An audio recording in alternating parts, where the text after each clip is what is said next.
வாழ்த்துவோம், நாமும் வாழ்த்துவோம், பிறந்த நாள் வந்து சேர்ந்ததே.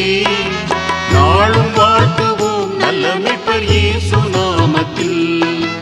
நாமும் வாழ்த்துவோம், நாமும் வாழ்த்துவோம், பிறந்த நாள் வந்து சேர்ந்ததே. நாளும் வாழ்த்துவோம் நல்ல மீட்பர் இயேசு நாமத்தில்.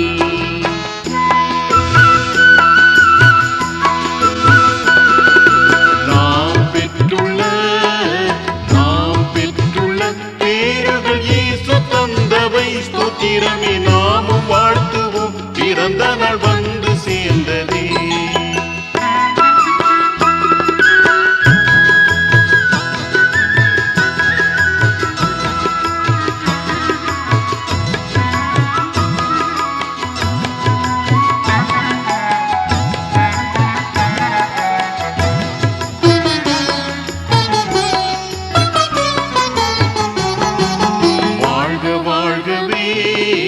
வாழ்க வாழ்கவே வளமாய் வாழி வாழியே வல்லவரை வழியை கொள்கவே நல்லவரை வாழ்ந்து காட்டவே ஜெபித்து நாமும் வாழ்த்துவோம், நாமும் வாழ்த்துவோம், பிறந்த நாள் வந்து சேர்ந்ததே. நாளும் வாழ்த்துவோம் நல்ல மீட்பர் இயேசு நாமத்தில்.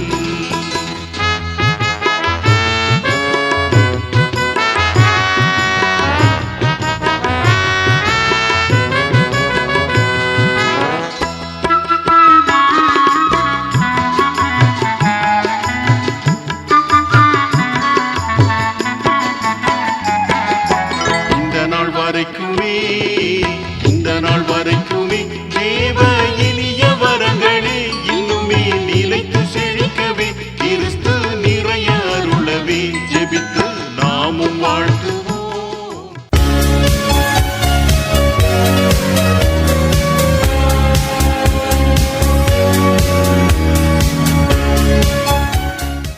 வணக்கம். இந்த நாளில் சின்ன சின்ன வெளிச்சங்களில் இன்னொரு புதிய சிந்தனையை தெரிந்து கொள்வோம்.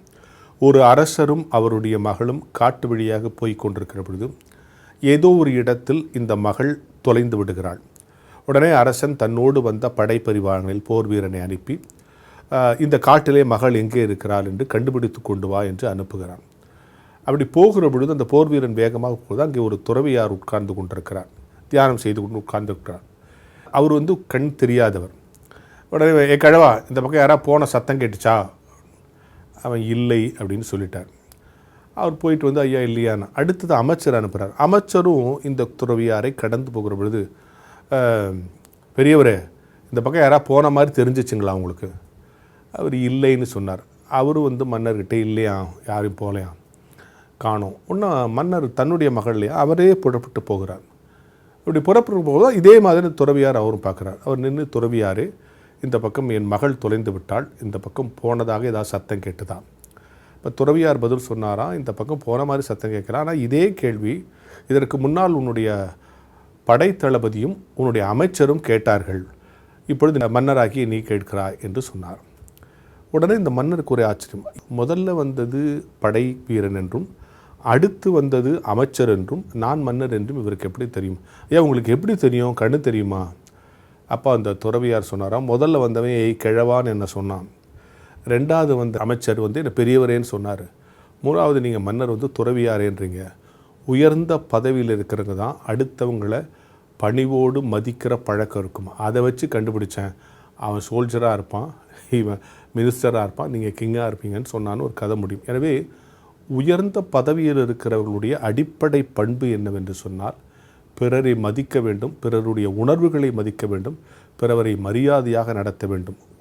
உயர நமக்கு பணிவும் பிறரை மதிக்கிற மனமும் வர வேண்டும். அதுதான் நாம் உயர்ந்திருக்கிறோம், உயர்ந்த பதவியில் இருக்கிறோம் என்பதற்கு அடையாளம் என்கின்ற சிந்தனையோடு இந்த நாளை தொடங்குவோம். கதிரவன் எழுகின்ற காலை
கடவுளின் வல்லமை கனமகிமை காணும் இடமதில் செல்வதே என் இஷ்டம்.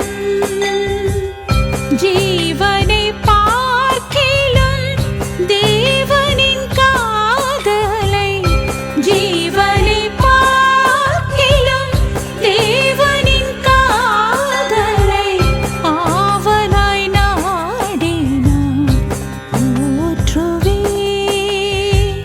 கதிரவன் எழுகின்ற காலையில் இறைவனை துதி செய்ய மனமே எழுந்தீராய். ஜெபம் செய்வோம். என் கண்மலையும் மீட்பருமாகிய எங்கள் அன்பின் கடவுளே, என் வாயின் வார்த்தைகள் இருதயத்தின் தியானங்கள் யாவும் உடைய சமூகத்தில் உடைய பார்வைக்கு பிரீதியாக இருக்கட்டும். ஆண்டவரே, சத்தம் மாத்திரம் என்னுடையது, சத்தியம் உம்முடையது சுவாமி. இந்த அடிமையை மறைத்து ஆண்டவர் பேச போகிற வார்த்தைகளுக்காக நன்றி சொல்லுகிறோம். நீர் பேசும், நாங்கள் கேட்கிறோம். இயேசுவின் வழியை செபிக்கிறோம் நல்ல கடவுளே, ஆமென். கிறிஸ்துவுக்குள் அன்பான உடன் விசுவாசிகளே, அருமையான தேவ பிள்ளைகளே, மீண்டுமாய் ஒரு விசையாய் கூட ஆண்டவருடைய திருப்பெயராலே உங்களை நான் இந்த காலை பொழுதிலே வாழ்த்துகிறேன். ஒரு அழகான காலை பொழுது, ஒரு மனோரம்யமான ஒரு சூழல். இந்த காலை பொழுதிலே இந்த தியானத்திற்குள்ளாக உங்களை நான் வரவேற்கிறேன். வாசிக்க கேட்ட இந்த தியான பகுதி, இயேசு ஆண்டவர் பேதுருவின் படகிலே ஏறி போகிற ஒரு சம்பவம், அதில் செய்கிற ஒரு அற்புதம் தான். அந்த அற்புதத்திற்கு அடுத்ததாக அந்த சீடர்களை தெரிவு செய்கிறது இந்த தியான பகுதியில் நாம் பார்க்கிறோம். இந்த 5வது அதிகாரத்தில் இதில் நாம் சற்று ஆழ்ந்த சிந்தனையோடு இந்த இறை கருத்தோடு இந்த தியான பகுதியை நாம் பார்க்கிற பொழுது, முதலாவது அவர் 2 படகுகளை பார்க்கிறார், அதில் ஒன்றை ஏறுகிறார். இன்று ஆண்டவருடைய பிள்ளைகளாக ஆண்டவரை நம்பி ஆண்டவரை சேவித்துக் கொண்டிருக்கிற நாம் இப்படிதான் 2 காரியங்களை நாம் நமக்கு முன்பாக வைக்கிற பொழுது அதில் தெரிவு செய்கிறதுல நாம் சில நேரங்களிலே தவறி போகிறோம். உதாரணமாக 2 காரியங்கள், ஒன்று உலக காரியங்கள், இன்னொன்று ஆவிக்குரிய காரியங்கள் என்று சொல்லும் பொழுது நாம் சில நேரங்களில் உலக காரியத்துக்கு முக்கியத்துவம் கொடுக்கிறோம் என்பதை மிக நிச்சயமாக இந்த இடத்துல நாம் புரிந்து கொள்ள முடியும். ஆக 2வதாக இருக்கிற அந்த ஆவிக்குரிய வாழ்க்கை, அந்த ஆவிக்குரிய வாழ்க்கையிலே தான் நாம் சில நேரங்களிலே தவறி போகிறோம். உதாரணமாக ஞாயிற்றுக்கிழமை வந்தால்தான் நமக்கு அநேக நிகழ்ச்சிகள் இருக்கும். ஆனால் ஆண்டவருடைய திருவார்த்தை சொல்லுகிறது, ஓய்வு நாளை பரிசுத்தமாக ஆசரிக்க நினைப்பாயாக என்று. ஆனால் ஓய்வு நாட்களிலே தான் நாம் அநேக நம்முடைய சொந்த உலக அலுவல்கள் பணியை நாம் செய்து கொண்டிருக்கிறோம்.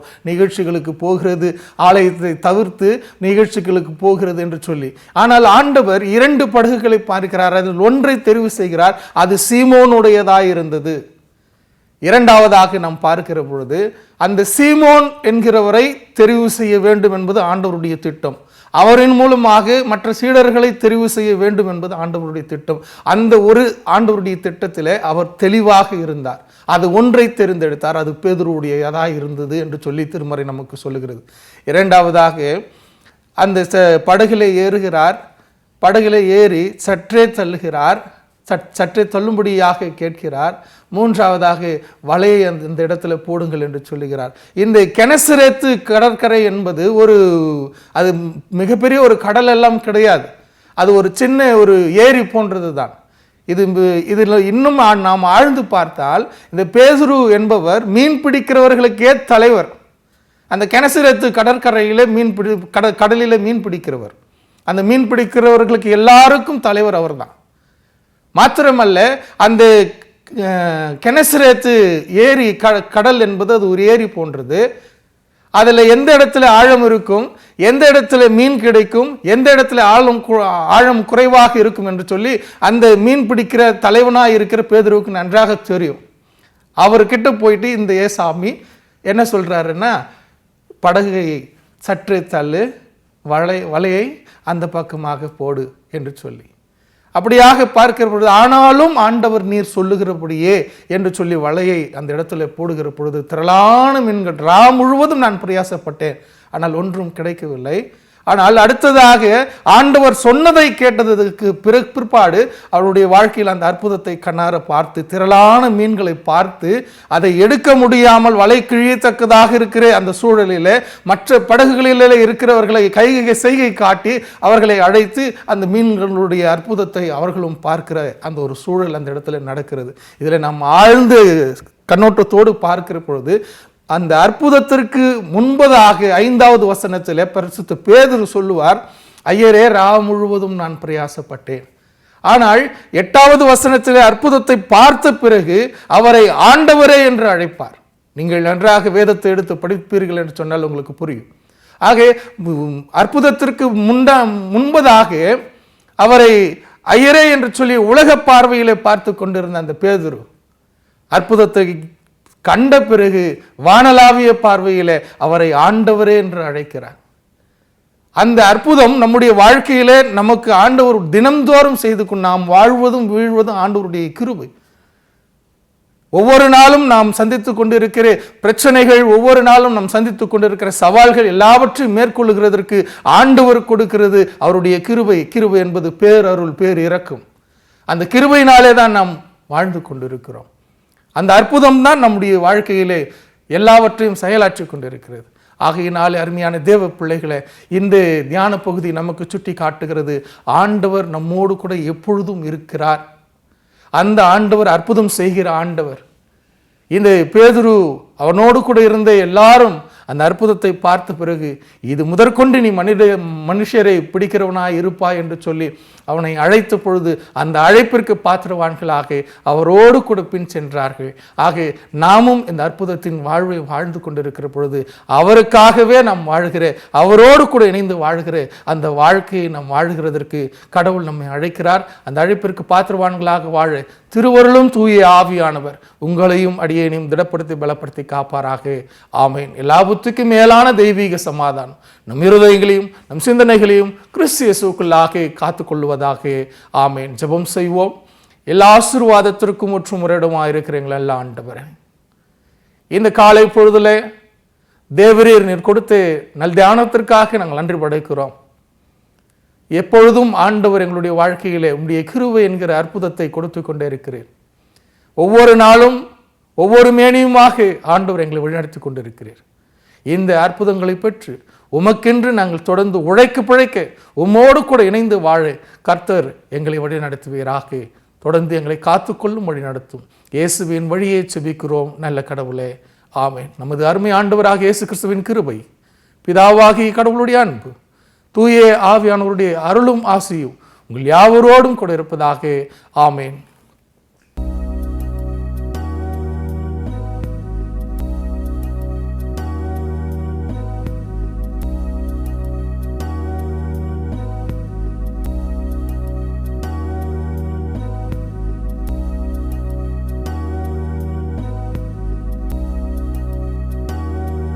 வான்மலரின் புதிய முகவரி கிறிஸ்டியன் மீடியா சென்டர் 105 பாந்தியன் சாலை 2வது தளம் மியூசியம் எதிரில் எக்மோர், சென்னை 6008.